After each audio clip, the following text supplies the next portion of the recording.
地味顔の無能は首よ。今までご苦労様。両親の経営する会社で働き続けて20年。いつか報われると信じて働き続けてきたのに、次期社長に指名されたのは俺の弟。すべて捧げてきた俺ではなかった。母はニヤニヤと俺を見ながら嫌な笑みを浮かべている。父は俺のことを見て見ぬふりだ。もうこれ以上は耐えられない。俺は両親のもとから去ることを決めた。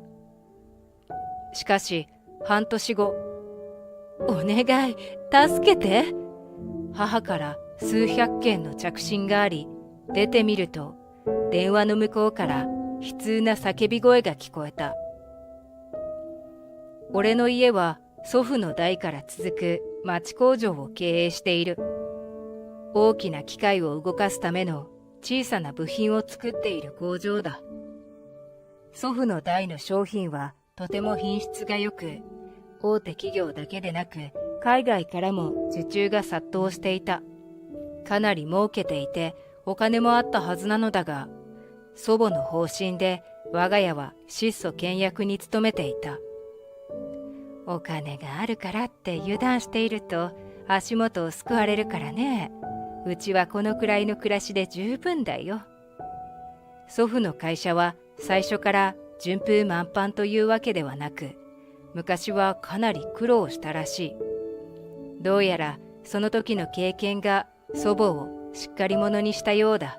祖母は自分だけでなく他人にも厳しい人だった。だけどその厳しさにはちゃんと理由があり、厳しい中にも優しさを感じられるものだったのだが、お母さんってば、口うるさくて嫌になるわ。母はそんな祖母のことを嫌っていたみたいで、よくそんな愚痴をこぼしているのを聞いた。本当だよな。金はあるのにケチケチしやがって。父も厳しい祖母のことが嫌いみたいで、よく母と一緒になって悪口を言っていた。祖母が両親に厳しかったのは、この二人には怠け癖があったからだ。何かあると祖父に甘えてお金を出してもらったり、何かと理由をつけて仕事をサボったり。祖母は二人の怠け癖を直すためにより一層厳しく接していたのだ。あの子が会社を継いでから経営が悪くなってるわね。祖父は早くに亡くなり、父が後を継いだ。しかし祖母の言う通り、父が継いでからというもの、工場の売り上げは緩やかに下降。祖父の代から続く昔なじみが同情して取引してくれているといった感じだった。そんな状況なので、祖母はかなり両親に厳しく接したみたいだが、全く効果はなかった。それどころか、あんたは年々あのババアに似てきたわね。その顔を見ているとイライラするわ。祖母の態度に怒りを募らせた母は、やがて祖母に顔が似ている俺に八つ当たりするようになってきた。年が離れた弟が生まれたタイミングで、母は自分にそっくりな弟ばかりを可愛がるようになったのだ。まったくあの子は母親失格だね。祖母はそんな母の態度を見て、より一層厳しい態度で接する。我が家の亀裂はもはや埋まりようがないほど深く広がっていた。やがて祖母が死去。会社は完全に両親のものになった。人手が欲しいけれど、新しい人を雇う余裕はないわね。そうだ、あんた中学卒業したらうちで働きなさい。え？どうせそんなに頭も良くないし、今の時代に就職先があるだけありがたいと思いなさいよ。高校進学を考え始めた中学2年生の時、母から突然将来を決められてしまった。本当は商業系の高校に行って経営を学びたかったのに、反論すると学費は出さないわよと言われる始末。仕方なく俺は中卒で両親の会社に勤めることにした。お金を貯めて高卒認定を取ろう。この頃になると、両親の金遣いがかなり荒くなった。祖父母の残した遺産を好き勝手使っているようだ。一方、会社の経営は厳しくなるばかり。俺は一生懸命働いて、なんとか祖父母の残してくれた会社を立て直そうとした。子供にできることは限られていたけれど、小さい頃から祖母にいろいろ教えてもらっていたので、基礎知識はある。働きながらも経営を学び、新しい契約に結びつけて、気がつけば両親の会社の実質的な経営者は俺になっていた。だけど、名目上、俺はただの平社員。しかも、あれ？給料が減ってる？明らかに今までより給料が減っている。父を問い詰めると、ああ、それな、ハルトの学費に使わせてもらってるよ。俺の給料なのに？家族のために金を使うのは当然のことだろう。文句言うな。なんと、俺の給料を勝手に弟の学費に使っていたのだ。両親は弟のことを優秀だと言い、小さい頃から塾や習い事に通わせている。しかし、兄の俺から見れば、弟は両親に似た怠け者。習い事に行くふりをして友達と遊んでいるのは知っていた。しかし、俺がいくら訴えても両親は聞く耳持たず、ハルトのことを妬んで、そんな意地悪言ってるんでしょ？母に至ってはこんな風に逆上する始末で、俺はそれ以上何も言うことができず、ただ黙って働き続けるしかなかった。父さんが退任すれば次期社長は俺になるだろう。その時まで我慢すれば。名目上も俺がトップになれたら、この会社をもっと良くすることができる。今は俺の単独プレーで会社の業績を保っているのでかなり大変だけど、社長になれたら他の人にうまく仕事を振ってもっと効率的に稼ぐことができるだろう。その時まで我慢するしかない。そう思ってひたすら耐え続けていた。俺が35歳の誕生日を迎えた後、大学進学した弟の卒業が近づいていた。結局弟は俺の給料を使って大学へ行った。もはや俺は弟の学費のために働いているようなものだった。しかも遊び回っていたので単位が足りず、2年間留年してようやく卒業したという始末。そもそも進学した大学はそこまで偏差値が高くないのに、両親はよくやったと弟を褒めまくっていた。さすが私の息子ね。どこかの中卒とは大違いだわ。俺が中卒なのは母さんが無理やりそう決めたからだろう。とは言えなかった。もはやこの頃の俺はこういう不当な扱いが当たり前になっていたのだ。俺のおかげでこの会社は持っているのに、両親は俺にお礼の言葉すらない。というか、俺のおかげだというのには気づいてないだろう。母も父も会社の経営にろくに関わっていない。俺が一生懸命稼いだお金で毎日ダラダラと過ごしているのだ。俺がこんな毎日に今まで耐え続けられたのは、いつか社長になれる日が来ると信じていたから。そのたった一つの夢が俺を支え続けていた。ハルトも大学を卒業したし、いい機会だ。俺は社長を引退しようと思うよ。この会社は次の世代に任せようと思ってるわ。ようやくその時が来たのか。俺はほっと安堵の息をつく。俺が社長になったら、まずはこの会社の経営をきちんと安定させよう。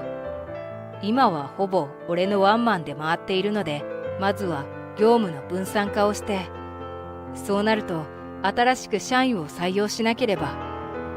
これから忙しくなるぞ、と思いつつ、内心とてもワクワクしていた。だけど、そういうわけで、この会社はハルトに譲るよ。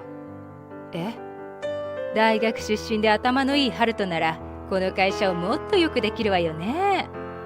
父からそう言われたハルトはニコニコと笑いながら俺に任せてよと言っている。その光景を俺はただ呆然と見つめるしかできなかった。あら、どうしたの守る、そんな顔して。ニヤニヤといやらしい笑みを浮かべながら母が聞いてくる。母は俺の気持ちを分かっててわざとそう言っているのだろう。弟を溺愛する両親、兄の俺はないがしろ。そういう扱いには慣れていたはずだった。ああ、それとあんたはクビね。は？前から思ってたのよね。この会社にあんたは不要。中卒の低学歴をずっと雇っててもうちの会社には不利益しかないわ。母は俺がどれだけ頑張ってこの会社を存続させていたか全く分かっていない。だからこんなことが平気で言えるのだ。それにあんた、その顔、死んだババアを思い出させて見るたびにイライラしてたのよね。ハルトが社長になれば我が社は安泰。あんたはいらないわ。というわけで地味顔の無能はクビよ。今までご苦労様。最初は単純に俺の顔が嫌いな祖母に似ていたのが理由だった。それでも小さい頃、母は俺のことをちゃんと自分の子供として扱ってくれていた。いつから我が家はこんな歪んだ形になってしまったのだろう。俺のことなんてまるで見えていないように弟に笑顔を向ける父。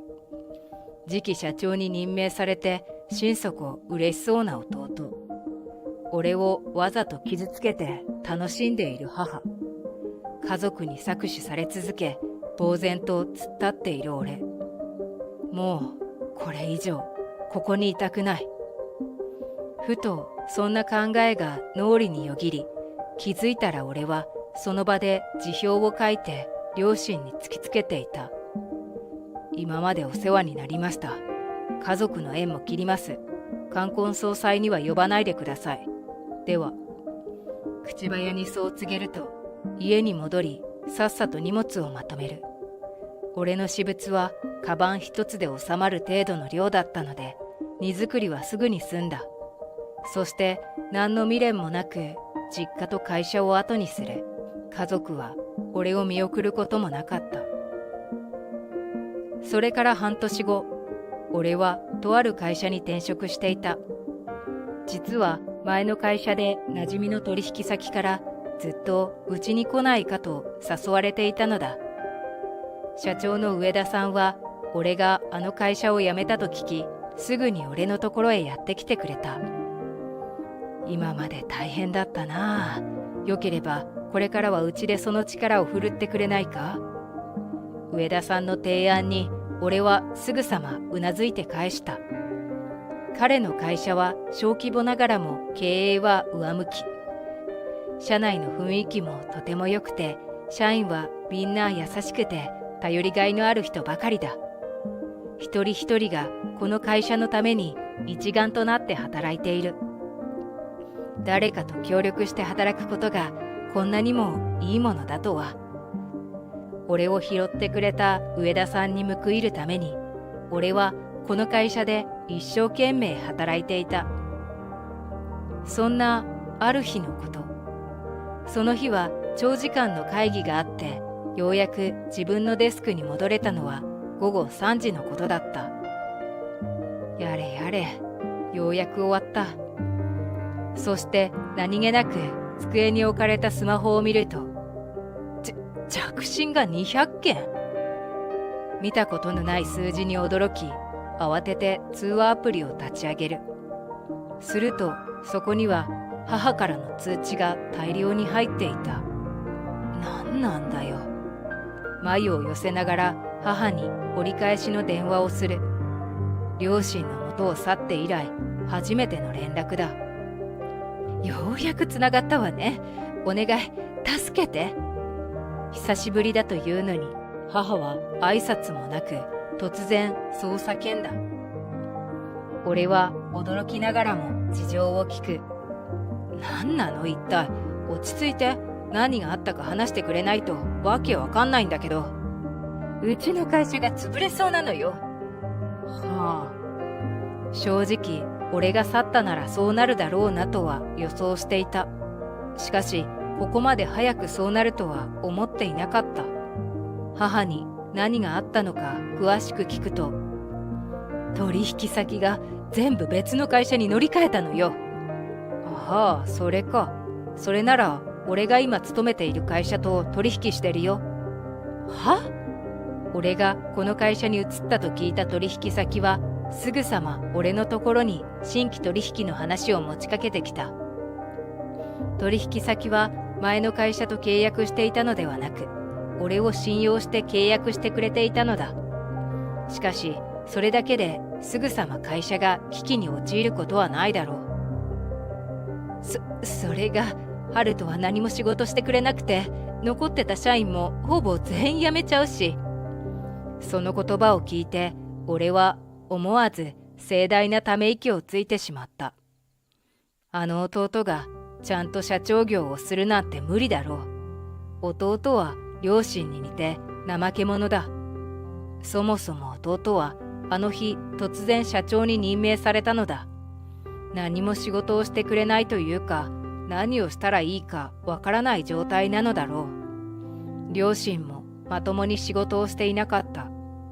だから誰もハルトに仕事を教えることはできなかったのだろう。真面目な社長になって会社を存続させたかったのなら、俺に教えを請うべきだった。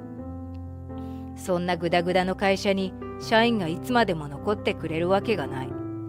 沈むと分かっている泥船にいつまでも乗っているなんて、子供でも危ないと分かるだろう。そういった内容のことを俺はこんこんと母に説く。だって知らなかったのよ。あなたがこの会社を回してたなんて。知らなかったじゃなくて、知ろうとしなかったんだろう。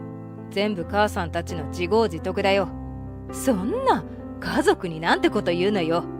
家族っていうのは中卒で無理やり働かせて給料を弟の学費に勝手に使うような間柄のことを言うのか。